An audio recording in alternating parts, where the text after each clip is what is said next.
Hey everybody, thanks for clicking that thumbnail and welcome to Talking Habs and here's the thing, take 25. I think I'm on take 12. Okay, we're going to try to get through this review of the Montreal Canadiens hosting Vancouver Canucks last night. This was a really good game. It was really exciting hockey. Good performance by Montreal. Not so much at the beginning, you'd think, from Carey Price with the results, but he comes through clutch in the end, and there's a lot of good performances here. And Montreal gets two monkeys off their back. Their reverse retro jerseys, which they were wearing last night, they won a game in them. So that's one. And they're in their 10th overtime game. They won finally. So they were 0-9 going into this, and now they're 1-9 in overtime and the shootout. And that's a good thing. So two monkeys off their back. They get the win. Kind of a 4-point game because Vancouver was just 1 point behind them. Now we're 3 points up on them, and that's a big difference. And let's get into the game.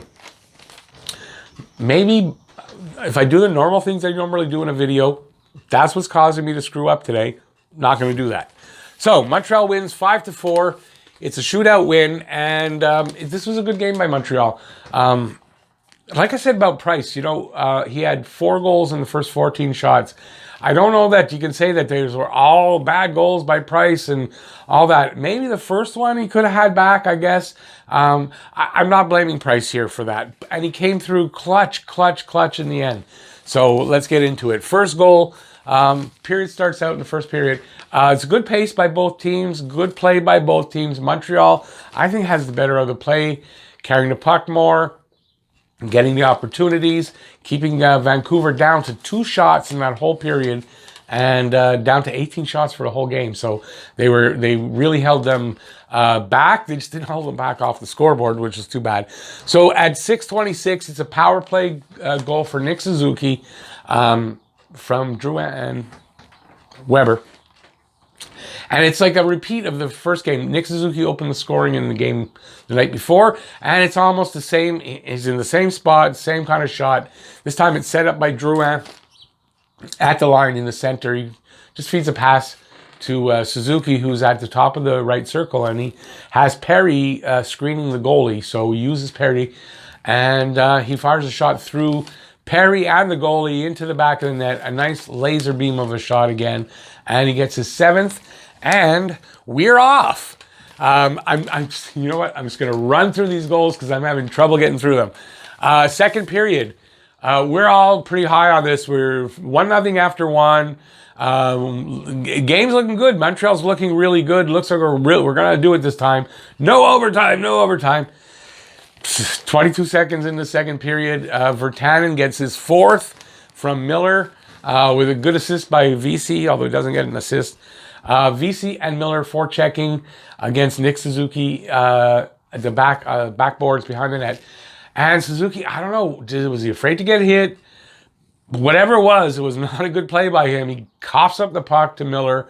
Miller races around to the front and finds Virtanen in the slot. And Virtanen kind of, from the angle I saw it would look like a whiffed shot or a very weak shot that beats Price, and it was like, God, Price gave that up. And then if you see it from a different angle, you can see the shot came in a lot harder. It was low, probably should have been stopped. It wasn't, but it was a bad turnover by Suzuki that caused that. So it's 1-1. It's looking like the game before where we were leading in the first period, they came back with 2 in the second, and we tied it up in the third that game, but, it's looking like this is a repeat and going to overtime, even though it's just the beginning of the second period. 8:08 into the second, a power play goal for Vancouver, so there you go. They go up 2-1. It is from Besser, his 16th, from Hughes and Horvat, and it's pretty simple. It's on the power play. Besser, one-timer from the left circle. Boom, he's got a wicked one-timer, and I don't know that you can fault Price on that one. So they're up 2-1. And we're all freaking out. And is this a repeat? And I'm trying to say, like, okay, they're going to just wait for it, wait, opportunities will come. And it does. 13:44. Thomas Tatar gets his 6th from Deneau and Mete. and I'm going to tell you how it happens. So this was on a delayed penalty. Danault works the puck from behind the net. I think Mete and Danault are behind the net with the puck. So it's like Mete to Danault. Danault carries it out, finds Tatar at the top of the right circle, and a slap shot by Tatar, and he beats Holtby, and we're tied. And everybody that was off the bandwagon jumped back on the bandwagon, and we're all good. And that we're tied, right? So we're hoping again. We don't end up. It's like every shot on Price is like but it doesn't happen that way. So Edmondson, like you can see, I'm having trouble with this video, right? I'm just gonna put this video out, hope for the best, and that's it. Edmondson gets his second from Weber and Tatar, and it looked like Tatar got his goal because Edmondson's shot comes in from the point and it finds its way right through, but I don't know if it hits the post, if it hits the net in a way that it bounces back out. So it bounces back out into the crease, and Tatar's right there. He puts it in. We all think Tatar's got the goal, but on the replay you can see puck hits the net, I guess top under the crossbar, and bounces back down. So Edmondson gets his second. It's from Weber and Tatar, as I said, and I'm repeating myself, and Montreal's up 3-2, and right at the end of the period, so it's a good late period goal, and we go into the third. We're all happy, it's 3-2, phew. It's not exactly like last game, it's going to be fine, we're going to do well, and guess what? Not only 22 seconds into the second, but 22 seconds into the third, Horvat gets his 14th from Hughes and Höglander. I think this was like directly off the face-off. Horvat tips in a Quinn Hughes point shot. That's all I got. That's all I wrote. I guess wasn't happy about it.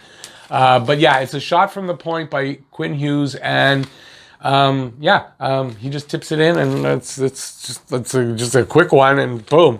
And we're just reeling with like. I think we're all just looking at the screen wondering what the hell happened there, and then guess what happens? Another one. Literally 32 seconds later, Tyler Mott from Hawryluk and Ben, and this one, Hawryluk racing into the zone, stops dead just over the line, and it kind of everybody shifts down almost like, the impact of stopping a car where everything goes forward. It was kind of like that, and he finds Tyler Mott, how did I write it? He finds Tyler Mott in the slot, like on the left side, and Mott takes his shot. Price was screened. He didn't really see it though, and he hits the back of the net with the shot. So Tyler Mott with the shot, and I'm rhyming. I think I wrote it out like that too. How did I write it? Mott's shot from the slot hits the back of the net. Price screen, didn't see it. Let's move on. At this point, everyone's freaking out again. And again, I'm trying to say, listen, there's still a lot of time in the third period. It's not going to happen again. Patience. They're going to find an opportunity. Just let them work it. And Gallagher does. And it's right off of the face-off. I don't know if this is a set play, which they didn't really have any with Julian, really, right? It was like win a face-off. That's the set play, try to score. Because right off the face-off, you could see Gallagher kind of going towards where the puck was, towards the net. He fires a shot without hesitation, and it's in the net. And I'd like to see more of those kind of set plays off the face-off would be nice. And it's from Danault because Danault took the face-off. Gallagher's 12th. And we got ourselves another tie game, but there's a lot of time left. And this is when it's edge of the seat time because it's back and forth hockey. It's a really good pace. And nothing happens. So we go to overtime. We're all dreading overtime. And they come out again with, I'm not sure. They might have come out differently, but I think they did come out with Danault. He wins the face-off, and they get control of the puck and everything, but there was nothing. There were some good saves. Carey Price was really good. He made some really good saves. I'm thinking one was a stretch with his pad. And he made some really good saves, kept them in it. We had a couple of chances, but nothing connects. And they go to the shootout. In the shootout, Perry comes out to lead off. Perry scores. All right, we're going to win this. We're going to win is right. And then Besser comes out, he scores. Oh, no. Everyone's down on Price, of course. Drouin comes out, Doesn't. Miller comes out. He doesn't. Suzuki's next.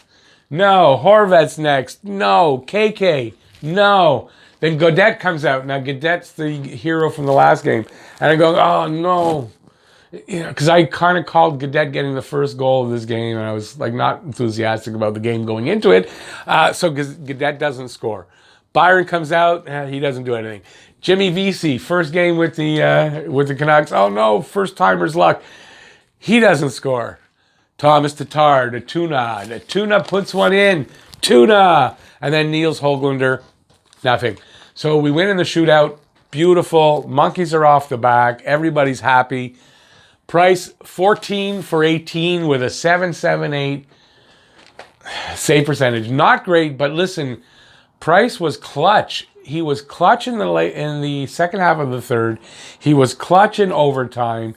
He was clutch in the shootout. He made some nice saves in the shootout as well and kept them in long enough for Tatar to get that goal. So I'm not giving Price a star, but those numbers don't tell it all. Holtby, 36 of 40 for 900 save percentage. Holtby actually was good. Even though he gave up 4 goals, he was good, and he was good also in overtime and in the shootout. So, Holtby was there too. He didn't just fall off. And he faced 40 shots. So shots were 18 to 40 for Montreal. So we were peppering him with shots in the third especially. And Montreal, again, another one, face-off percentage. 53 for Montreal, 47 for Vancouver. So, I don't know, is that 3 or 4 in a row that we've gotten the better of the face-off percentage? 1 for 1 on the power play for both teams, and the hits were almost the same, 26 for them, 28 for us. It was a physical game. It was a fast-paced game.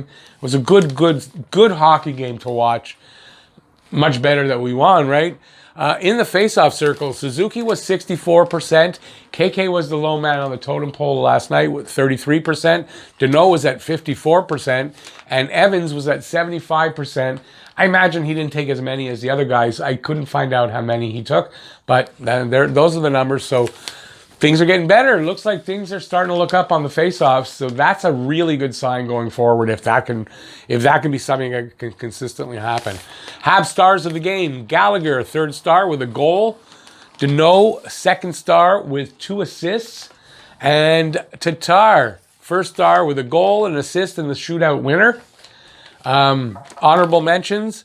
Drouin was really good. Drouin's been really steady. I think there were a couple of games we might have had a bit of a drop-off, but since Ducharme's been in, he's been really steady. We're now, 30 games in to, or 31 games into the season, and there's been no drop-off for Drouin. He's been playing good. He's not getting a point a game still, but he's got over 20 points. I don't know. Jonathan Drouin's been awesome. And he was steady last night. Perry just playing with such poise and calm. His presence in front of the net, carrying the puck. He had a deke. Oh my God, he carried the puck in. Was that, he didn't get a goal, did he? I'm trying to remember it now. Sorry, I should have written this down. But there was a play where he, I don't know. You got to go look at the replay. You can see him at a loss for word. Just the way he handled the puck, the way he faked the shot, the way he went around. It was beautiful. Maybe that was the first goal of the last game. I don't know. 2 games, 2 nights, it runs into each other. Just Perry playing well. And I was not a Perry lover going into this season when they signed him, but I got to tell you, he's won me over. KK gets an honorable mention. He played a good game, not great in the faceoff circle, but it's mostly because I put him as a stinker the last game. I think I might have been making a mistake on that because he was all over the guy in front of Allen and causing that. But he was kind of trying to make up for the guy that wasn't there, the defenseman. And yeah, so I want to just make it up by giving him an honorable mention. KK's been really doing well under this new coach and the role that he's been given. And we're seeing the emergence and the maturity of KK, I think. Toffoli was day-to-day going into this game, so he didn't play with a lower body injury. Don't know what it is. 67 goals by both teams in the 9 games that they've played this season. They played all their games. 67 goals. I don't think that's happened in the season series since in the early 90s. The Canucks, I wasn't sure what I wrote there. Canucks have not won in regulation in Montreal in 14 years. So they've won in overtime, but not in regulation in Montreal in 14 years. Puck domination last night by Montreal, especially in the third. They held the Canucks to 2 shots in the first and 4 shots in the third. The puck domination, they were really good with the puck, holding on possession. Habs never got down on themselves. They just kept working, even when those 2 quick goals in the third period. I was saying in the live stream, you can still see they're still skating, working, trying. That was a great sign to see that they didn't get down on themselves like, oh, we're going to lose this again. And then they will lose. Body language. The body language of a loser was not there last night, which was great to see. It was playoff-like hockey. This was a playoff-like hockey atmosphere, and it was great. Kept us on the edge of our seats all night, right to the end, right through all the shootout. It was great. 60-minute game for Montreal with, I think, a slight letdown in the second and maybe the beginning of the first, of the third. Just a couple of slight letdowns. That's it. Other than that, this was a 60-minute game, and the results were good. Price was good in the third, overtime, shootout. I mean, he was clutch. Talked about it a lot already. The D, a little better tonight. It's a work in progress. I'm still not sold on Edmondson and Weber, that's for sure. Mete was okay. He was okay. He was involved in the offense. He was okay. He wasn't great, but he wasn't bad, and he was okay. And he got an assist, and he was involved in the offense. Edmondson, Weber, maybe a little bit better, but I'm not sold on that yet. I don't know if that's going to work. OT, interesting how they used Price in the passing scheme. They kept going back with the puck to Price to relieve pressure almost, to relieve pressure and set up. So this is something they have been working on. It's obvious because that wasn't just, oh, well, we'll go back to Price 1. They did it like 4, 5, 6 times in that overtime. So this is something they're working on. It was interesting. It was interesting. Price handles the puck well for a goalie. We all know that Price is fantastic handling the puck. So if you got a goalie, you're going to try that with. Price is the guy. And let's see going forward if this doesn't help get them some overtime wins. That's it for that stuff. In the North Division, let's take a look. Oh, I'm going to spin to the other side. I don't do that often.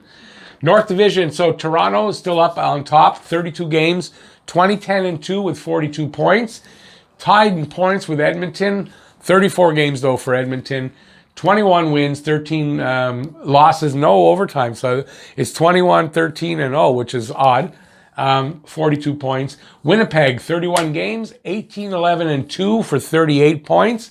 Montreal, 31 games as well, 14-8-9. And because of those 9 extra points, they are 37 points. Only 5 behind Toronto, 1 behind Winnipeg, but 5 behind Toronto and Edmonton.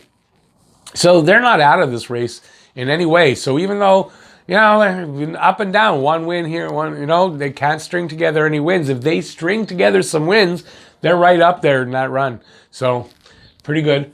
Couldn't hold that back. Sorry, guys. Vancouver, 35 games. Montreal's got 4 in hand still on Vancouver.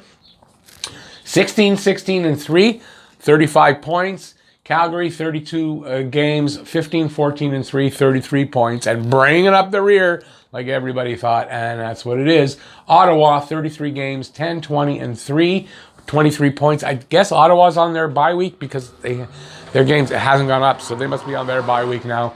Not going to affect anybody. So there you go. That's it. I know, stayed too long, had trouble getting this going, but give it a thumbs up if you liked it. And please give any comments in the comment section about this game. Anything you want to say, even to say, hey, that was too long. Shouldn't be on too long. And if you're new to the channel, so please subscribe and ring the notifications bell. That'll get you your daily fix of Blue, Blanc, Rouge right here at Talking Habs. Wow, I made it through this video. I didn't think I would. Whew. Okay, so thanks for watching, everybody. Stay safe out there. Peace out, y'all. I'm getting out of here and get on to the next one. Bye, everybody.